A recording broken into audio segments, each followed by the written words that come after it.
menurut saya keberlangsungan hidup kita ini itu mesti ditopang dengan lingkungan. Ke depan saya pikir agak susah saya menyimpulkan bahwa ke depan kita akan makan semen, akan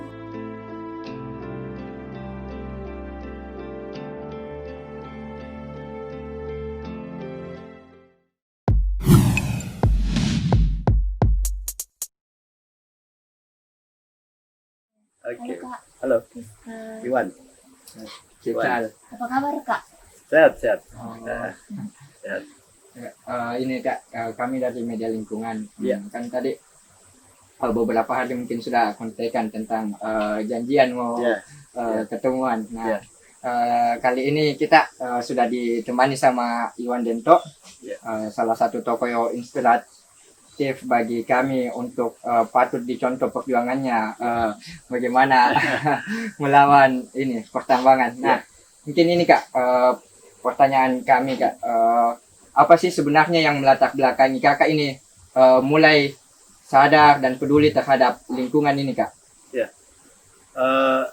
Sebenarnya kan alasan utamanya kan adalah anak.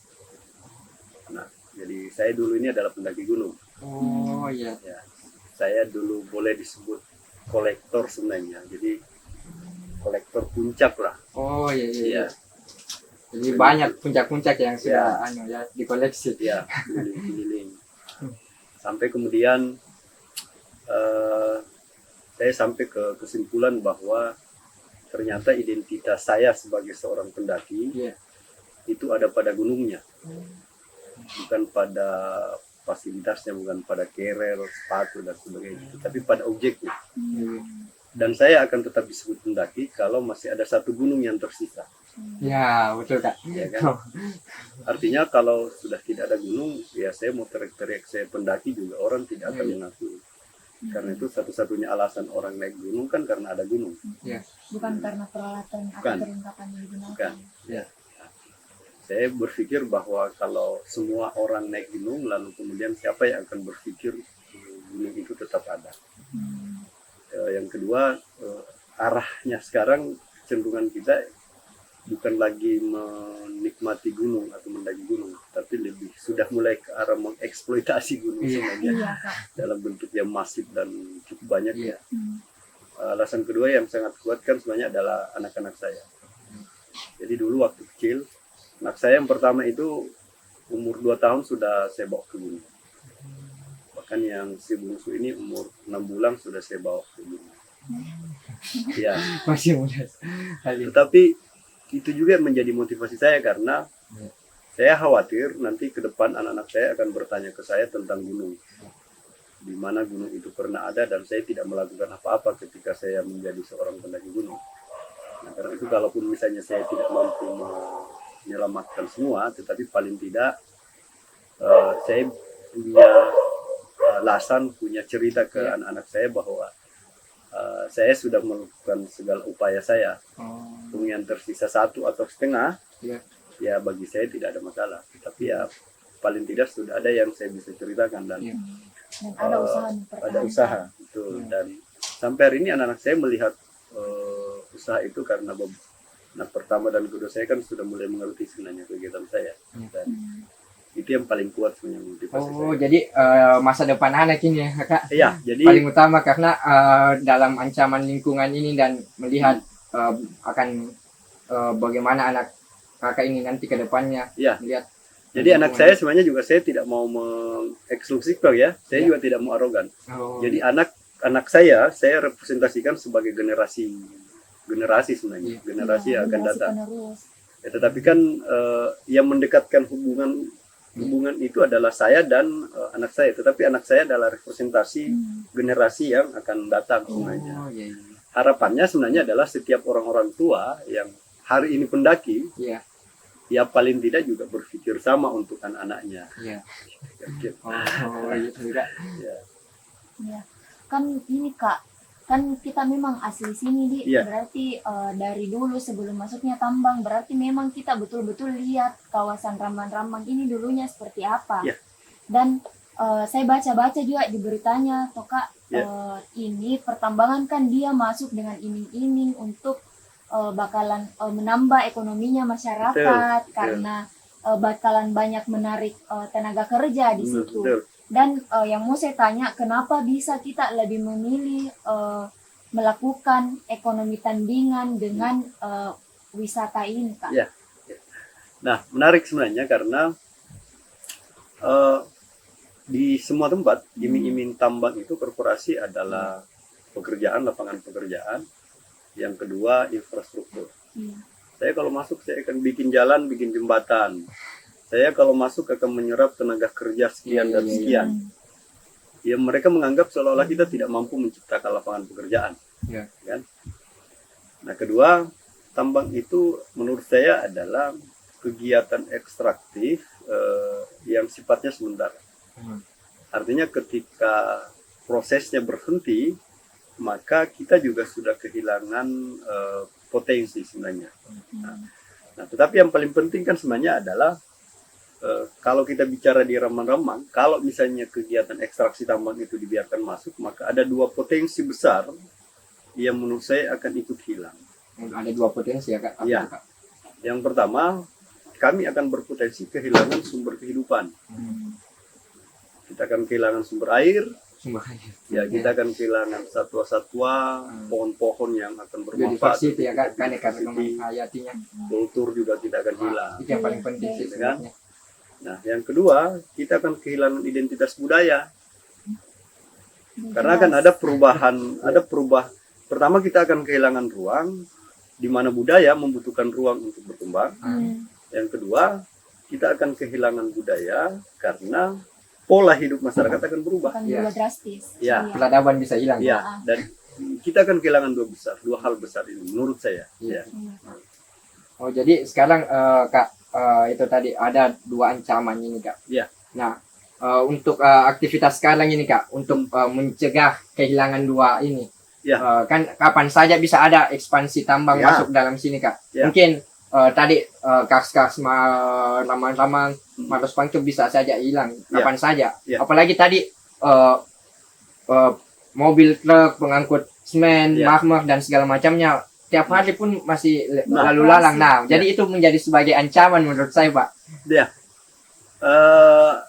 Apa ya? Yang pertama kan saya tidak mau disebut melawan. Iya. Saya berlawan.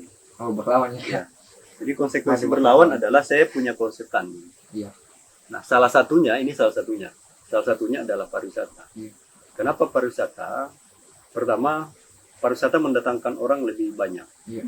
Artinya dengan banyaknya orang yang datang itu akan menjadi kekuatan sosial, kekuatan publik bagi kita untuk menjaga kawasan. Iya. Ya kan? Yang kedua, pariwisata mendorong perekonomian sebagaimana yang dijanjikan oleh pertambangan. Artinya, kalau kemudian orang mengiming-imingi masyarakat bahwa dengan tambang kita bisa sejahtera, maka kita bilang dengan pariwisata yang berkelanjutan, ya kita juga bisa mencapai hal yang sama, dan itu sudah kami coba buktikan. Infrastruktur juga akan masuk, karena infrastruktur itu menjadi bagian dari persyaratan ketika ingin mengembangkan sebuah kawasan wisata. Artinya, dua-dua ini akan kita peroleh. Hanya memang kita perlu sepakat soal konsep pengembangan wisata. Iya. Nah, Itu juga sih Kak. Nah, itu yang berbahaya ketika misal pengunjung datang secara sporadis dan merusak lingkungan ini Kak, yang Betul. sebenarnya untuk wisata bukan untuk dirusak. Nah, itu juga yang sebagai ancaman menurut saya sih Kak. Jadi pariwisata itu bukan tanpa ancaman ya. Iya. Dia hanya pilihan dari sedikit ancaman. Gitu kan? Karena itu kita harus sepakati dulu konsepnya. Kenapa kami mendorong konsep ekowisata? Karena bagi kami di konsep ekowisata ada proses edukasi, ada konservasi dan peningkatan ekonomi yang terjadi di dalam sebenarnya. Nah, tetapi yang paling penting sebenarnya dari kegiatan ekowisata yang kami dorong sebenarnya adalah dengan punya ruang wisata kami punya pasar. Dalam artian pada akhirnya kami bisa mengembangkan kultur, kerajinan, kami bisa mengembangkan pertanian, perikanan, karena kita punya pasar. Gitu kan? Artinya saya pikir kita hanya perlu sepakat di konsep saja. Selain itu Kak, kan untuk bisa melakukan mengembangkan wisata ini, langkah-langkah apa saja Kak yang kita lakukan agar warga di sini juga ikut? Ya, jadi yang pertama saya harus tahu dulu wilayah saya. Seperti produk saya harus pahami betul dulu saya mau jual apa nih, gitu kan? Karena itu dibutuhkan waktu yang cukup lama sebenarnya untuk mengenal lebih jauh kawasan ini. Tidak sekedar mengenalnya dari kulit ya, tetapi harus sampai jauh ke dalam. Karena itu saya membutuhkan setahun lebih untuk coba mencari tahu apa yang bisa kita jual. Yang kedua, kami coba tentukan pasar. Yang ketiga, kami memilih siapa yang akan menjadi pengelola, gitu kan? Nah, setelah tiga-tiganya ditemukan, maka kita mendorong konsep yang sama kepada masyarakat. Nah, tantangan yang agak berat sebenarnya adalah bagaimana membangun pemahaman yang sama dengan latar belakang yang berbeda. Iya, itu yang paling berat itu sih Kak. Karena itu proses kami cukup lama. Saya memilih menetap di sini karena proses ini pertama dia tidak boleh terputus. Dia harus terus. Artinya dia harus menjadi bagian dari kegiatan bergaul kita sebenarnya, gitu kan? Ini tidak boleh masyarakat sudah tidak boleh lagi dilihat sebagai sebuah objek. Selama ini menurut saya kita keliru melihat masyarakat. Kita melihatnya sebagai objek, kita datang ketika ada perlu, setelah itu kita pergi. Itu salah. Nah, hari ini kita harus mendorong masyarakat menjadi subjek. Dia menjadi bagian dari perubahan itu sebenarnya. Ya meskipun agak berat, tetapi proses ini harus berjalan sebagaimana proses pendidikan yang kita lewati dari SD, SMP, SMA dan sebagainya. Itu membutuhkan waktu yang cukup lama. Nah, karena itu saya lebih banyak pada pendekatan personal, door to door, sekali sharing, diskusi, membangun pemahaman yang sama sebenarnya kepada teman-teman di sini. Dan yang terakhir saya mau bilang bahwa dalam konteks agama kita sebenarnya Nabi itu diutus untuk menjadi teladan, tidak untuk menjadi pengajar, tidak menjadi guru dalam konteks mengajari orang ya, tetapi dalam konteks memperlihatkan sesuatu kepada orang. Nah, pilihan saya tinggal di sini adalah untuk mencoba melakukan sesuatu yang kemudian menurut saya baik, lalu kemudian berharap bahwa hal-hal baik itu bisa diikuti oleh teman-teman di sini. Iya. Jadi sudah ada kelompok sadar wisata ini Kak yang sudah dibangun di desa. Iya. Ya, kan salah satu elemen penting itu dalam pengembangan wisata terutama desa wisata itu kan Kopdarwis, kelompok sadar wisata. Nah, itu Kak, bagaimana proses terbentuknya kan tadi mulai panjang juga, apalagi yang beda pemahaman, latar belakang yang berbeda, mau mengembangkan wisata dan menceritakan tentang prospek kedepannya ini wisata Kak, kan itu yang paling susah karena apalagi untuk menggagas dari awal. Iya, betul. Jadi kami menjadi kelompok sadar wisata pertama di Maros. Ya, tahun 2015. Saya ingat saya. Dan saya menjadi ketua pertama sebenarnya kalau kita bicara kelompok sadar wisata di Maros dengan memilih konsep pengembangan wisata berbasis komunitas ya. Nah, kemudian 2019 kemarin pemerintah desa itu kemudian memutuskan untuk mengganti atau memindahkan pengelolaan dari Pokdarwis ke BUMDes. Oh, jadi BUMDes. Sekarang dikelola oleh BUMDes.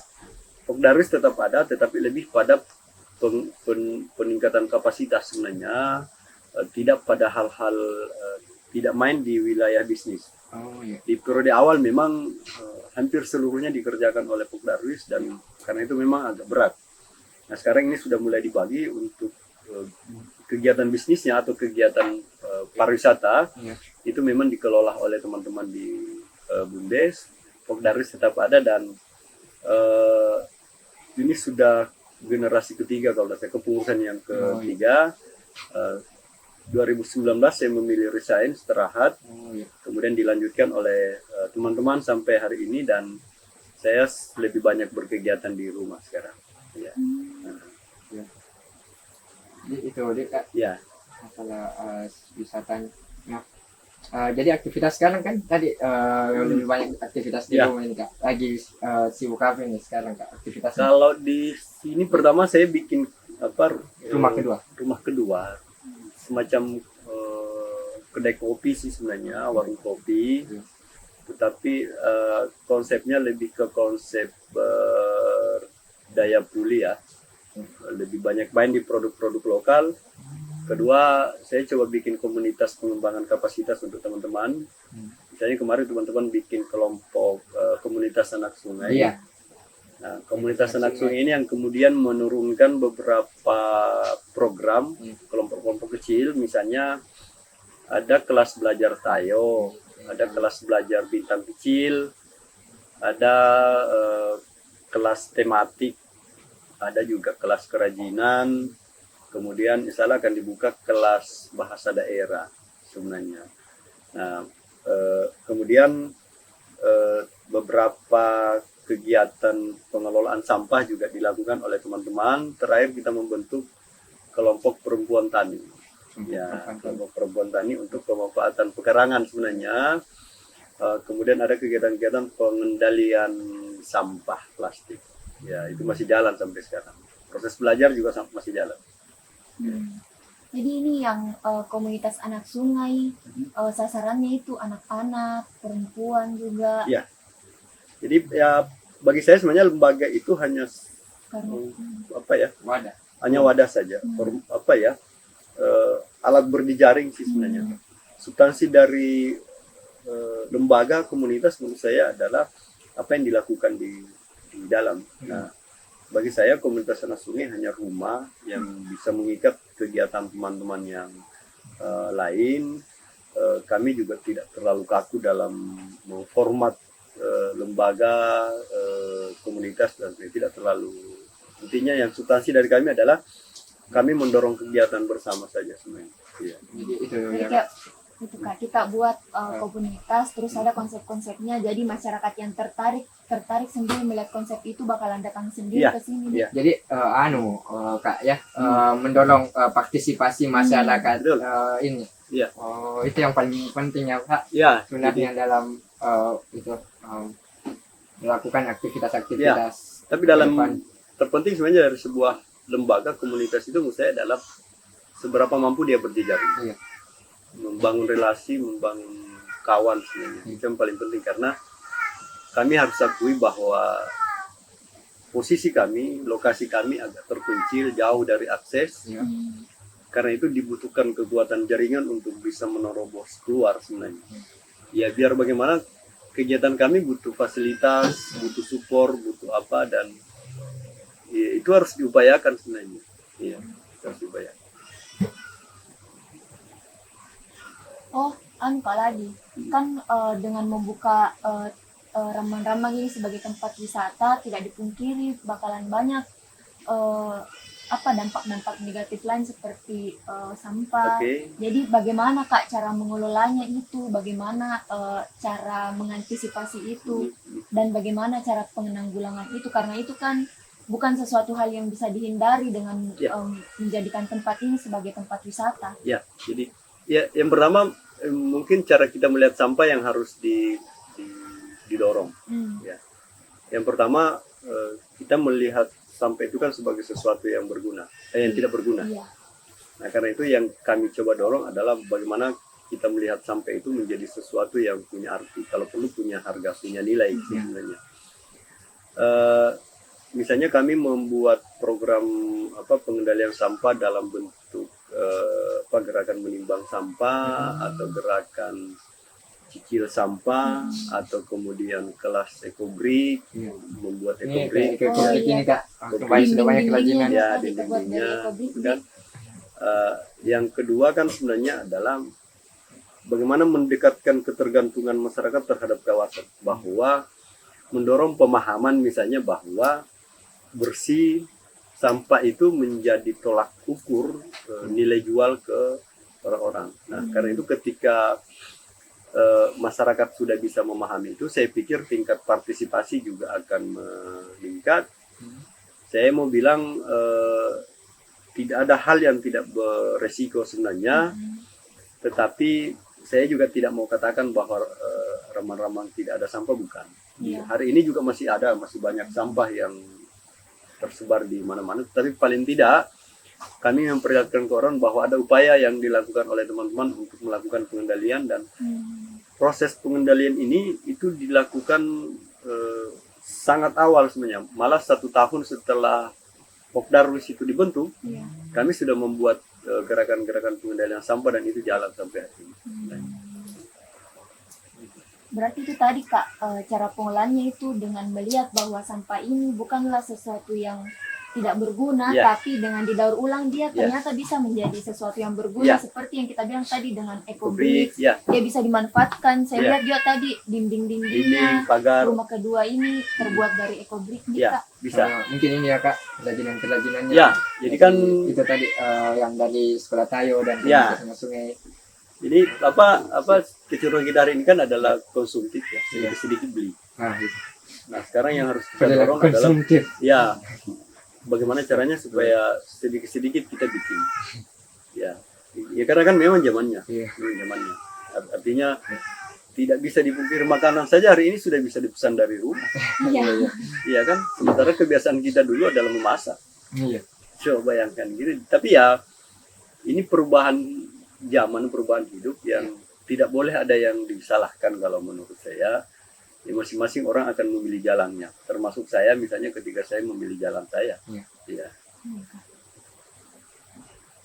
Mungkin itu tadi Kak Iya. masalah keseriusan. Nah ini Kak yang paling penting. Apa sih sebenarnya, bagaimana sih sebenarnya bisa istiqomah di jalan ini Kak, istiqomah itu. Istiqomah di jalan ini Kak, mampu tidak bertahan di ruang-ruang seperti ini Kak. Maksudku diapit oleh pertambangan semen, Iya. pertambangan marmer. Dan Itu bisa bagaimana? tetap Ya, bertahan untuk memperjuangkan ruang hidupnya. Ya, itu paling penting sih Kak. Pilihannya memang berat karena Itu. secara ekonomi Iya. saya pernah memiliki tawaran ekonomi yang cukup baik Ya. sebenarnya. Sampai hari ini dengan kapasitas saya misalnya gitu kan. Hmm. Tetapi saya melihatnya bahwa ini bukan soal saya bertahan atau tidak. Saya melihatnya ini seperti takdir saja.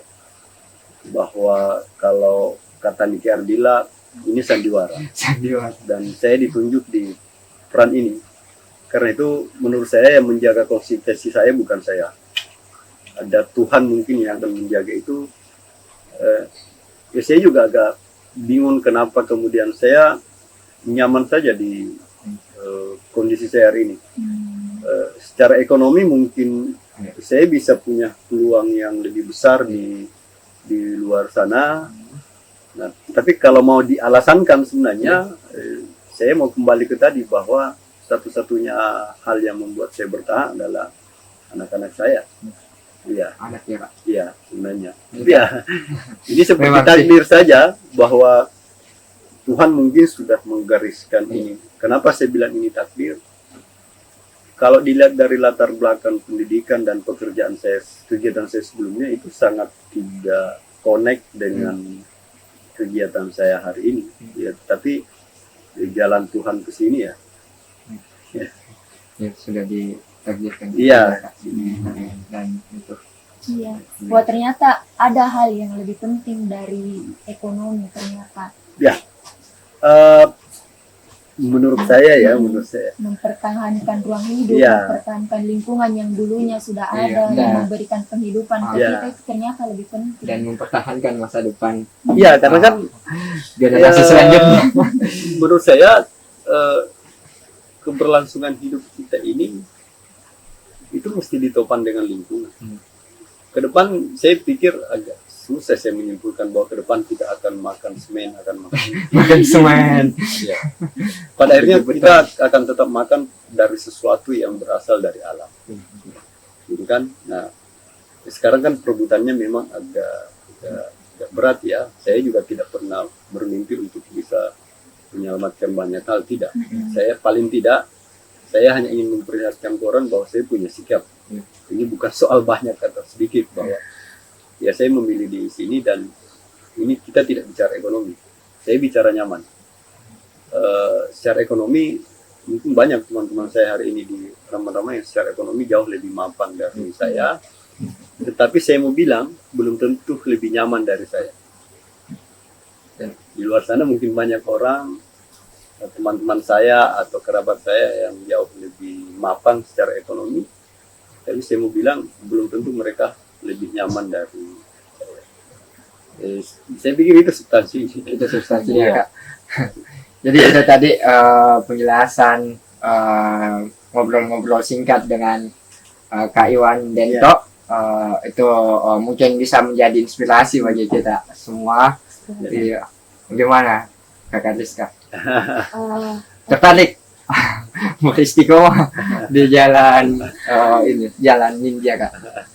Ya. Kakak Kalau Rizka. saya yang lihatnya di situ ternyata dengan mendengar cerita-ceritanya dari Kak Iwan, ternyata hidup tidak selamanya tentang uang, Iya. tapi kita berbicara tentang apa yang buat kita nyaman, dan Ya. ternyata Kak Iwan nyaman dengan mempertahankan lingkungan hidupnya, mempertahankan ruang hidup yang Ya. ternyata dengan mempertahankan itu kita pikir generasi ke depan juga punya kesempatan untuk merasakan kenyamanan yang Kak Iwan rasakan sekarang. Dan itu yang berusaha Kak Iwan perjuangkan. Kenapa sampai sekarang masih tetap bertahan dengan apa yang dipertahankan itu di Kak. Di awal-awal ada orang bertanya ke saya, kamu dapat apa di sana? Termasuk orang-orang dekat saya ya, keluarga. Kawan-kawan juga mulai bertanya, kamu dapat apa? Hampir separuh waktumu keluar masuk. Saya bilang, saya menemukan keluarga. Dan itu jauh lebih nyaman. Nah, orang-orang di rumah saya termasuk istri saya bilang bahwa pada akhirnya saya akan meninggalkan kalian bukan dengan uang, tapi dengan nama besar. Karena saya lebih percaya bahwa nama besar akan lebih panjang menjaga kalian setelah saya tidak ada daripada uang. Itu yang paling penting sih. Ya. Uang bukan segalanya. Ya. Betul. Gimana Kak Rizka tadi tentang inspirasi Kak Iwan? Menarik ya untuk disimak, untuk bagi pelajaran buat kita untuk memulai menjaga lingkungan dan melihat sampah tadi bernilai, tidak bukan sekedar sampah yang ternyata bisa dimanfaatkan untuk menjadi barang-barang yang ternyata bisa berguna. itu yang paling penting sih. Sangat inspiratif sosok Kak Iwan ini. Nah, terakhir saya mau sampaikan bahwa kewajiban menjaga lingkungan itu bukan kewajiban saya. Kejauh. Itu kewajiban kita bersama. Caranya ya tergantung kita nyaman di mana. Kalau teman-teman nyaman dengan berbagi kabar, ya silahkan berbagi kabar. Iya. Kalau kemudian nyaman dengan pendidikan, silahkan edukasi orang dengan pendidikan. Karena itu, misalnya di media sosial banyak teman-teman yang kasih saya support, semangat. Iya. Iya, Saya Kak. bilang tanggung jawab menjaga lingkungan itu bukan tanggung jawab saya. Iya. Jadi keliru kalau teman-teman memberikan semangat kepada saya. Karena saya berharap teman-teman yang lain juga ikut melakukan. Tidak mesti dengan cara yang seperti saya lakukan, tidak mesti. Masing-masing kita punya cara. Iya. Ada misalnya, contoh ya, kawan saya, dia kebetulan agak sibuk karena kegiatannya di pengambilan pembuatan film. Jadi dia bilang, Bang Iwang, yang saya bisa lakukan adalah tidak merokok dengan rokok kretek. Filter. Saya ganti ke kretek. Saya bilang, kenapa Bang?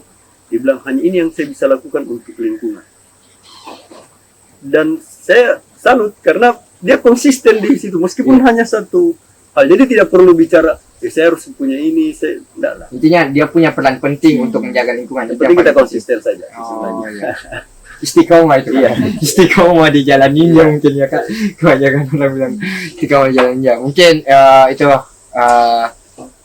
Jadi teman-teman mendengar cerita Kak Iwan tadi, sebenarnya kita semua bisa berkontribusi terhadap lingkungan dengan cara kita sendiri. Jadi dengan kita sharing, dengan kita berbagi kisah bagaimana Kak Iwan melakukan suatu hal untuk lingkungan, ternyata itu bisa kita jadikan suatu pembelajaran untuk kita untuk bisa mengambil langkah sendiri dengan hal-hal yang menurut kita nyaman dengan itu untuk lingkungan kita. Ya. Mungkin Jadi, itu saja tadi ngobrol-ngobrol kita hari ini dengan Kak Iwan Dento. Sampai jumpa di Sigapa selanjutnya.